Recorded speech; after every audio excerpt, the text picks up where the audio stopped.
അമ്മ മാതാവിനും തിരുക്കുമാരനും ഒരായിരം നന്ദി. എൻ്റെ പേര് ബിജിത ജെയ്സ്. ഞാൻ കാനഡയിൽ നിന്ന് വരുവാണ്. എനിക്കുണ്ടായ വലിയൊരു രോഗസൗഖ്യത്തിൻ്റെ കാര്യമാണ് ഞാനിവിടെ ഉടമ്പടി സാക്ഷ്യമായിട്ട് പറയാൻ പോകുന്നത്. 2025 ജാനുവരിയിൽ ഞാൻ മൂന്നാമത്തെ കുഞ്ഞ് പ്രഗ്നൻ്റായി. പ്രഗ്നൻസി പോസിറ്റീവായ പിറ്റേ ദിവസം തന്നെ എൻ്റെ കോവിഡും പോസിറ്റീവായി. അത് കഴിഞ്ഞപ്പോൾ എനിക്ക് ശ്വാസം മുട്ടലും ഭയങ്കര കോംപ്ലിക്കേഷൻ ഉണ്ടായിരുന്നു. പക്ഷേ ഞാൻ കാനഡയിലായതുകൊണ്ടും അവർ ഒത്തിരി മെഡിസിൻസ് ഒന്നും തരത്തില്ല.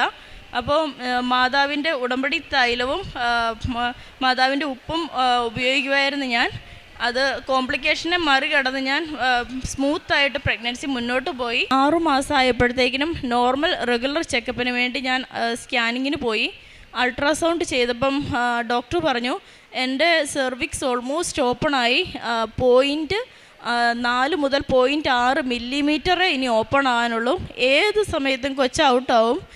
ജസ്റ്റ് ബാത്റൂമിൽ പോയി ആഞ്ഞൊന്ന് പ്രഷർ ചെയ്ത് ബാത്റൂമിൽ പോയാൽ പോലും കുഞ്ഞ് ഔട്ടാവും. ആ സ്റ്റേജിലാണ് നിൽക്കുന്നതെന്ന് പറഞ്ഞു. പെട്ടെന്ന് തന്നെ അവിടെ എന്നെ അഡ്മിറ്റ് ആകണമെന്ന് പറഞ്ഞ്. പിന്നെ ഡോക്ടേഴ്സ് വന്ന് ചെക്ക് ചെയ്തപ്പം സാധാരണ ഷോർട്ട് സർവിക്സിൻ്റെ ഇഷ്യൂ ഉണ്ടെങ്കിൽ അവർ പെട്ടെന്ന് സ്റ്റിച്ച് ഇടും. പക്ഷേ എനിക്ക് ഓൾറെഡി 25 ആഴ്ചയായിപ്പോയി. അപ്പോൾ കുഞ്ഞിന് വലുപ്പം വെച്ച് പോയായിരുന്നു. അപ്പം ഒരു രീതിയിലും സ്റ്റിച്ച് വിടാൻ പറ്റത്തില്ല. സ്റ്റിച്ച് ഇട്ടാൽ തന്നെ പെട്ടെന്ന് ഡെലിവറി ആവും. അപ്പം ഒന്നും ചെയ്യാൻ പറ്റത്തില്ല.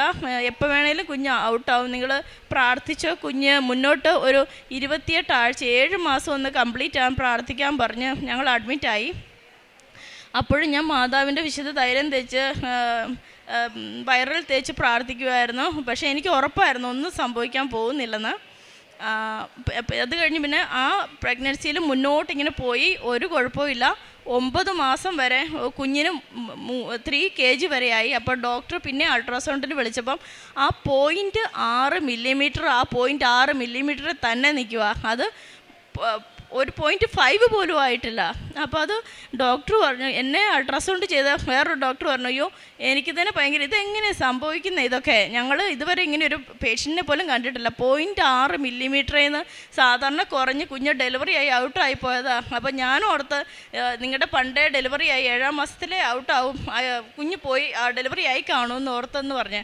പക്ഷേ ആ സമയം കൊണ്ട് ICUവിലെ ഡോക്ടർമാർക്കൊക്കെ ഓൾറെഡി ഇവരെ ഇൻഫോം ചെയ്തായിരുന്നു, ഇതുപോലെ പ്രീ ടൈം ആയിട്ടുള്ള ഒരു കുഞ്ഞ് വരും, ഏത് വരെ സമയം വേണ്ടേലും ഡെലിവറി ആകും എന്നൊക്കെ പറഞ്ഞ് ICUവിൽ ഓൾറെഡി കുഞ്ഞിന് വേണ്ടി ബെഡൊക്കെ റെഡിയായിട്ട് ഇട്ടേക്കുമായിരുന്നു. പക്ഷേ അതൊന്നും ആവശ്യം വന്നില്ല. ഡെലിവറിക്ക് എനിക്ക് ടൈം തന്നു. അവർ ഡെലിവറിക്ക് വേണ്ടി കയറ്റി. ഡെലിവറിയുടെ സമയത്ത് എനിക്ക് 2 കുട്ടികളുടെ സമയത്ത് ബ്ലഡ് പ്രഷറിൻ്റെ ഇഷ്യൂ ഉണ്ടായിരുന്നു. അപ്പോൾ BP ആ സമയത്ത് കുറച്ച് കൂടിയും കുറഞ്ഞും ഒക്കെ ആയിട്ട് വന്നു. അപ്പം അവർ പറഞ്ഞു, എന്നാൽ നമുക്ക് നട്ടലിന് ഇഞ്ചക്ഷൻ എടുക്കാം, ചിലപ്പം BP ഒക്കെ ഹൈ ആവുകയാണെന്ന് റിലാക്സ് ആകാൻ എപ്പിഡ്യൂറൽ തരാമെന്ന് പറഞ്ഞു. എപ്പിഡ്യൂറൽ തന്നു. ആ സമയത്ത് എപ്പിഡ്യൂറൽ നട്ടലിനെ കുത്തിയത് നട്ടലിനിട്ട് മാറിക്കുത്തിയ ഉടനെ തന്നെ ഡെലിവറി പെട്ടെന്ന് അവർ ചെയ്തെടുത്തു. പക്ഷേ എൻ്റെ നട്ടലിൽ നിന്ന് ഫ്ലൂയിഡ് ലീക്കാകാൻ തുടങ്ങി. എൻ്റെ നട്ടലിൽ നിന്ന് ഭയങ്കരമായിട്ട് ഫ്ലൂയിഡ് ലീക്കാവുക. അപ്പോൾ പിറ്റേ ദിവസം രാവിലെ ആയപ്പോൾ എനിക്ക് എഴുന്നേറ്റപ്പോൾ ഭയങ്കരമായിട്ട് BP ഒന്നുമില്ലായിരുന്നു. എൻ്റെ BP 200/120 ഭയങ്കര BP. എന്നിട്ട് നട്ടലിൽ നിന്ന് ഫ്ലൂയിഡ് ലീക്കായത് അവർക്ക് നിർത്താൻ പറ്റുന്നില്ല. അപ്പം എൻ്റെ തന്നെ ശരീരത്തിൽ നിന്ന് പിന്നെയും 20 ml ബ്ലഡ് എടുത്തിട്ട് അവരെൻ്റെ നട്ടലിനിട്ട് പിറ്റേ ദിവസം പിന്നെയും 2 പ്രാവശ്യം കുത്തി. എന്നിട്ട് അവർ ആ ബ്ലഡ് ഫ്ലൂയിഡ് ലീക്കായത് അവർ നിർത്തി. പക്ഷേ ആ ഫ്ലൂയിഡ് ലീക്കായത് ആർക്കും വരാത്ത റെയർ കോംപ്ലിക്കേഷൻ, ഒന്നിനുമേലൊന്നായിട്ട് ഫ്ലൂയിഡ് അവർ ലീക്കാക്കിയപ്പോൾ എൻ്റെ ബ്രെയിൻ ബ്ലീഡായിപ്പോയി.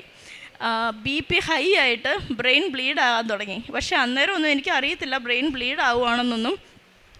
പക്ഷേ പിന്നെ 6 മാസം മുതൽ ഞാൻ വേറൊരു കാര്യം, അതിനിടയ്ക്ക് ഞാൻ ദിവ്യകാരുണ്യം സ്വീകരിക്കുമായിരുന്നു. അവിടെ ഒരു ഇംഗ്ലീഷ് അച്ഛനുണ്ടായിരുന്നു. അപ്പോൾ എനിക്ക് മനസ്സിൽ മാതാവ് തോന്നിച്ചു, പരിശുദ്ധ കുർബാന മാത്രമേ ഉള്ളൂ ഈ കുഞ്ഞിനെ രക്ഷപ്പെടുത്താനുള്ള ഒരേ ഒരു പോംവഴിന്ന് മാതാവ് എനിക്ക് കാണിച്ചു തന്നായിരുന്നു. അതുകൊണ്ട് എനിക്ക് 6 മാസം മുതൽ എല്ലാ ദിവസവും അവിടുത്തെ ഇംഗ്ലീഷുകാരൻ ഒരു അച്ഛൻ എനിക്ക് വന്ന് പരിശുദ്ധ കുർബാന തരുമായിരുന്നു, ദിവ്യകാരുണ്യം തരുമായിരുന്നു. അതുപോലെ ഇപ്പം ബ്രെയിൻ ബ്ലീഡായി. ഇപ്പം ഡോക്ടർമാർ ഭയങ്കര എല്ലാവരും അവരെ ഇതടിച്ചു, കോഡ് ബ്ലൂ ആകാൻ പോവുക, അതായത് അറ്റാക്കോ ഫിറ്റ്സോ അടിക്കാൻ പോവുകയാണെന്ന് പറഞ്ഞപ്പം എല്ലാവരും അതിൻ്റേതായിട്ടുള്ള ആൾക്കാരെല്ലാം റൂമിലോട്ട് ഓടിക്കയറി. അപ്പോൾ ബി പി എന്ത് ചെയ്താൽ കൺട്രോളിൽ വരുന്നില്ല, ബി പി പിന്നെ ഹൈ ആവുക, എൻ്റെ ഹൃദയമിടിപ്പ് ഒത്തിരി കൂടി 150 മേളിലായി, ഭയങ്കരമായിട്ട് ബീപ്പ് അടിക്കാൻ തുടങ്ങി. അപ്പം ഞാൻ ഹസ്ബൻഡും മാത്രമേ ഉള്ളൂ. അപ്പോൾ ഹസ്ബൻഡ് മാതാവിൻ്റെ നമ്മുടെ ലോക്കറ്റ് വെച്ച് കൊന്തയിലിക്കൊണ്ടിരിക്കുകയാണ്. അച്ഛനെ ഞങ്ങളുടെ പള്ളിയിൽ എനിക്ക് വിശുദ്ധ കുർബാന തരുന്ന അച്ഛനെ വിളിച്ച് ചേട്ടായി പറഞ്ഞു, അച്ഛാ സീരിയസ് ആവുക, സിക്കാവുക അവൾ പറയുന്നു, എനിക്ക് പരിശുദ്ധ കുർബാന സ്വീകരിക്കണം, ദിവ്യകാരുണ്യം വേണം, അച്ഛനൊന്ന് വരാൻ പറ്റുമോ എന്ന് ചോദിച്ചു. അപ്പോൾ അച്ഛൻ പറഞ്ഞു, അച്ഛന് അതിന് ഒരു ദിവസം മുന്നേ ന്യൂമോണിയ ആയിരുന്നു, അച്ഛൻ ഇച്ചിരി സിക്കാണ്, പക്ഷേ അച്ഛൻ പേടിക്കണ്ട, അച്ഛൻ എനിക്ക് വേണ്ടി പ്രത്യേകം അവിടെ പള്ളിയിൽ ആൾക്കാരെ പോയി പ്രാർത്ഥിച്ചോളാന്ന് പറഞ്ഞു. അപ്പോൾ എനിക്ക് മാതാവിനോട് ഞാൻ പറഞ്ഞു, മാതാവ് എനിക്ക് ആഗ്രഹം ഉണ്ടായിരുന്നു ഒരു ദിവ്യകാരുണ്യം സ്വീകരിക്കാൻ, പക്ഷേ സാരമില്ല, മാതാവിൻ്റെ ഇഷ്ടം എന്താണോ എനിക്ക് അത് മതി, കുഴപ്പമില്ല എന്ന് പറഞ്ഞ് പിന്നെ ഡോക്ടർമാർ ബി പി കൂടുന്നതിൻ്റെ മെഡിസിൻ സ്റ്റാർട്ടാക്കാൻ തുടങ്ങി. മെഡിസിൻ ഒന്നും വർക്കാവുന്നില്ല. ഫിറ്റ്സ് അടിക്കാനുള്ള ഓൾറെഡി എനിക്ക് ആ ഫിറ്റ്സിൻ്റെ ആ ഒരു മെഡിസിൻ്റെ അത് എനിക്ക് അലർജിക്കുള്ളതാണ്. അപ്പോൾ അവർക്കൊരു പേടിയായിരുന്നു അത് തരാൻ എനിക്ക്. അപ്പം ഞാൻ വേറെ ഓപ്ഷൻ ഇല്ല തരാതിരിക്കാൻ. അപ്പോൾ അത് തരാൻ തുടങ്ങി, IVL തരാൻ തുടങ്ങി. അത് ഡയറക്റ്റ് തരാതെ മഗ്നീഷ്യം സൾഫേറ്റ് എന്നുള്ള അത് തരാൻ തുടങ്ങിയപ്പം ആരുടെ ഡോറെ വന്ന് നോക്കുമ്പോൾ അച്ഛൻ ദിവ്യകാരുണ്യമായിട്ട് വരുക. അപ്പം അച്ഛന് എന്നിട്ട് ഞാൻ കോൺഷ്യസ് ആയിരുന്നു. അച്ഛനിപ്പോൾ ഡോക്ടർ പറഞ്ഞു, അഭിജിതയ്ക്ക് എന്താണോ ആവശ്യം അച്ഛൻ അത് ചെയ്തോളാൻ പറഞ്ഞു. അച്ഛൻ എന്നിട്ട് എൻ്റെ കൈ നമ്മുടെ അനോയിൻറ്റിങ് ഓഫ് ഓയിൽ അത് എനിക്ക് പുരട്ടി തന്നു, കുരിശ് വരച്ചു. അച്ഛൻ എനിക്ക് ദിവ്യകാരുണ്യം തന്നു. അപ്പം ഞാൻ അച്ഛനോട് ചോദിച്ചു, അച്ഛൻ വരത്തില്ലെന്നല്ലേ പറഞ്ഞത്? അപ്പോൾ അച്ഛൻ പറഞ്ഞു, ഞാൻ പള്ളിയിൽ പോയി പള്ളി തുറന്ന് പള്ളിയിൽ പ്രാർത്ഥിച്ചുകൊണ്ടിരുന്നപ്പം എനിക്ക് തോന്നിച്ചു, എനിക്ക് നിനക്ക് വന്ന് ദിവ്യകാരുണ്യം തരണമെന്ന് തോന്നിച്ചു, അതുകൊണ്ട് ഞാൻ വന്നാന്ന് പറഞ്ഞു. അച്ഛൻ ഞൊണ്ടിയാണ് വന്നത്. അച്ഛന് അതുപോലെ വയ്യായിരുന്നു. അച്ഛൻ ഓൾറെഡി ന്യൂമോണിയയുടെ ഇതുണ്ട്. അത് അന്ന് തന്നു. അപ്പോൾ പെട്ടെന്ന് എനിക്ക് അത് കഴിഞ്ഞപ്പം പിന്നെയും സ്ട്രോക്ക് പോലെ വന്നു. അത് അന്നേരം സ്ട്രോക്ക് പോലെ വന്നു. എൻ്റെ ഒരു ഇടത് സൈഡ് എനിക്ക് ഫുള്ളും മറച്ചു പോയി അതിൻ്റെ ഇടയ്ക്ക്. അത് കഴിഞ്ഞപ്പോൾ ഇവർ എന്നാ റീസൺ എന്നറിയാൻ CT സ്കാൻ വിട്ടു.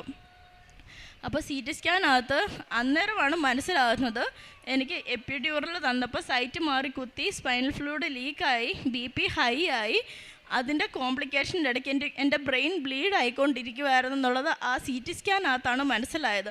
എൻ്റെ ഇടത് സൈഡ് സ്ട്രോക്ക് വന്നത് എൻ്റെ വലത് സൈഡിലെ തലയുടെ സൈഡിൽ സബ്ഡ്യൂറൽ ഹെപ്പറ്റോമ എന്ന് പറഞ്ഞത് മെഡിക്കൽ എമർജൻസിയാണ്, ഭയങ്കരമായിട്ട് ബ്ലീഡ് ആയിക്കൊണ്ടിരിക്കുമായിരുന്നു. പക്ഷേ ആ CT സ്കാനകത്ത് ഇങ്ങനെയും വന്നു, ബ്രെയിൻ ബ്ലീഡ് ആയിക്കൊണ്ടിരിക്കുമായിരുന്നു. പക്ഷേ എന്ത് കാരണം കൊണ്ടാണെന്നറിയില്ല ആ ബ്രെയിൻ ബ്ലീഡായത് തന്നെത്താനെ പെട്ടെന്ന് നിന്നുപോയെന്ന്.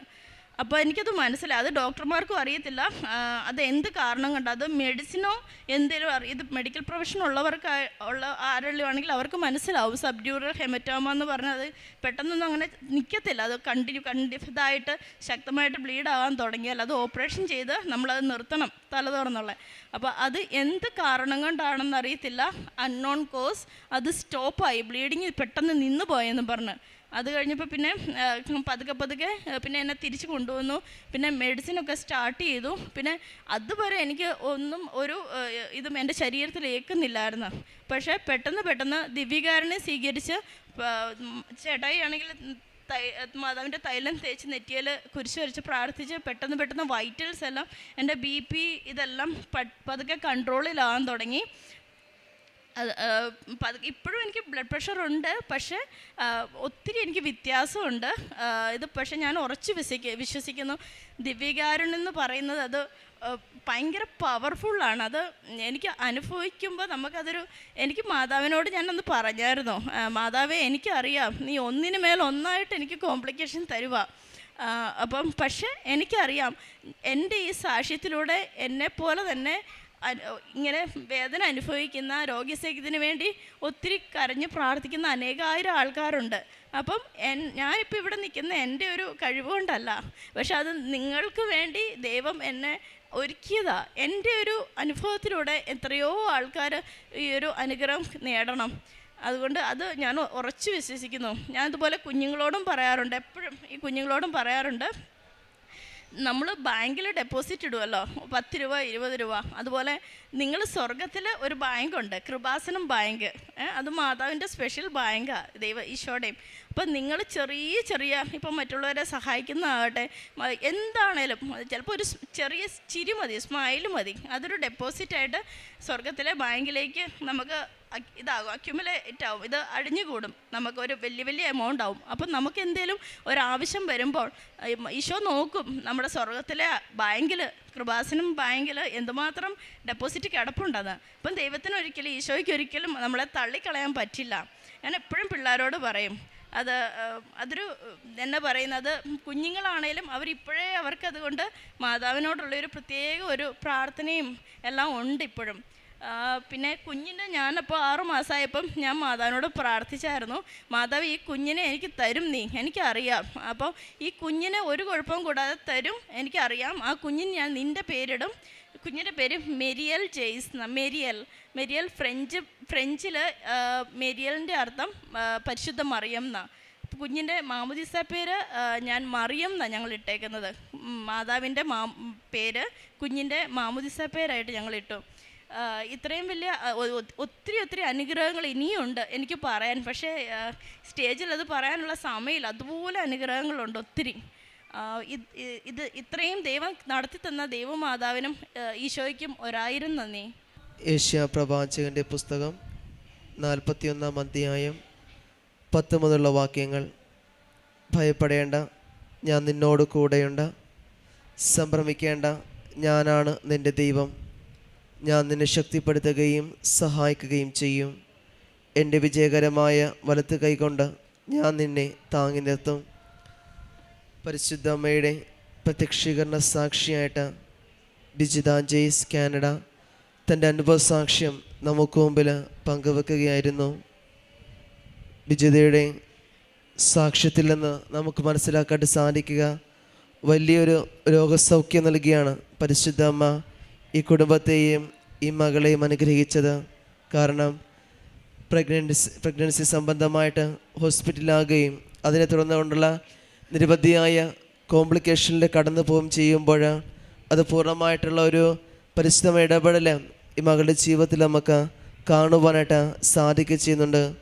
ആ ഒരു തുടർന്നാണെങ്കിലും ഇതിനെ തുടർന്ന് നട്ടലിൽ നിന്ന് ഒരു ഫ്ലൂയിഡ് എടുക്കേണ്ട ആവശ്യം വരികയും, എന്നാൽ അത് പൂർണ്ണമായിട്ടും വേറെ തരത്തിൽ ആ ഫ്ലൂയിഡ് ലീക്കാകുന്നത് സ്റ്റോപ്പ് ചെയ്യുവാനായിട്ട് വീണ്ടും നട്ടിൽ ഇഞ്ചക്ഷൻ എടുക്കേണ്ട അവസ്ഥയിലേക്ക് കടന്നു വരികയാണ് ചെയ്തത്. എന്നാൽ തുടർന്ന് പോകുമ്പോഴത്തേക്കും ഈ കോംപ്ലിക്കേഷനൊക്കെ ഉണ്ടാകുമ്പോൾ ഇവിടെ ആഗ്രഹം കുഞ്ഞിനെ പൂർണ്ണ ആരോഗ്യത്തോടുകൂടി ലഭിക്കുക എന്ന് തന്നെയാണ്.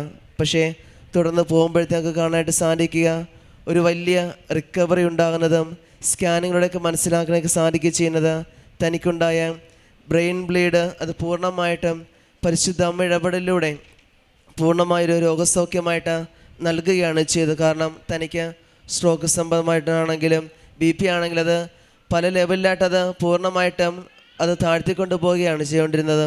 പക്ഷേ എന്നാലും പരിശുദ്ധ അമ്മയോടുള്ള പ്രാർത്ഥനയാണെങ്കിലും തുടർന്ന് 9 മാസത്തോളം പരിശുദ്ധ കുർബാന സ്വീകരിച്ചുകൊണ്ട് അത് പൂർണ്ണമായൊരു ആത്മീയ ധൈര്യമാണ് ഈ കുടുംബത്തിന് നൽകിക്കൊണ്ടിരുന്നത്. കാരണം വ്യക്തമായിട്ടും വിജിതയുടെ വാക്കുകളിൽ നമുക്കത് പൂർണ്ണമായിട്ട് കേൾക്കുവാനായിട്ട് സാധിക്കുകയും ചെയ്തത് ഉടമ്പടിയിലായിരുന്നത് കൊണ്ടും ഉടമ്പടി മാതാവിനോട് ചേർന്നുകൊണ്ടുള്ള തൻ്റെ ഉറച്ച വിശ്വാസം തന്നെയാണ് ഒരു പൂർണ്ണ സൗഖ്യത്തിലേക്ക് കടന്നു വരുവാനും ഈ കുഞ്ഞിനെ ലഭിക്കുവാനും കുഞ്ഞിന് പരിശുദ്ധമ്മയോട് ചേർന്നുകൊണ്ടുള്ള ഒരു പേര് നൽകുവാനൊക്കെ ആയിട്ടുള്ള അവസരം ഉണ്ടായത് തന്നെ പരിശുദ്ധമ്മയോട് ചേർന്നുകൊണ്ടുള്ള വലിയ അനുഗ്രഹം തന്നെയാണ്. ഇനി മുമ്പോട്ടുള്ള ജീവിതയാത്രയിൽ പരിശുദ്ധമ്മയുടെ പ്രത്യക്ഷ സാക്ഷികളായിട്ട് ഈ കുടുംബത്തെ മാറ്റട്ടെ എന്നും ഇനി മുമ്പോട്ടുള്ള ജീവിതത്തിൽ പരിശുദ്ധമ്മയുടെ വലിയ സംരക്ഷണം ഇവർക്ക് ഇനി ഉണ്ടാകട്ടെ എന്ന് നമുക്ക് പ്രാർത്ഥിക്കുകയും ചെയ്യാം. ഒപ്പം നമ്മൾ ഓരോരുത്തരെയും പരിശുദ്ധമ്മയുടെ പ്രത്യക്ഷ സാക്ഷികളായിട്ട് മാറ്റട്ടെ എന്ന് ഈ അൾത്താരയിൽ നമുക്കും പ്രാർത്ഥിക്കാം. അത്യപൂർവ ദൈവാനുഭവങ്ങൾ ഇനി നിങ്ങൾക്കും സ്വന്തം. ഈ യൂട്യൂബ് ചാനൽ ഇതുവരെ സബ്സ്ക്രൈബ് ചെയ്തിട്ടില്ലെങ്കിൽ ഇപ്പോൾ തന്നെ സബ്സ്ക്രൈബ് ചെയ്യുക. ഈ വീഡിയോ ഇപ്പോൾ തന്നെ നിങ്ങളുടെ സുഹൃത്തുക്കൾക്ക് ഷെയർ ചെയ്തുകൊണ്ട് കർത്താവിൻ്റെ പ്രേക്ഷിതരാകുക.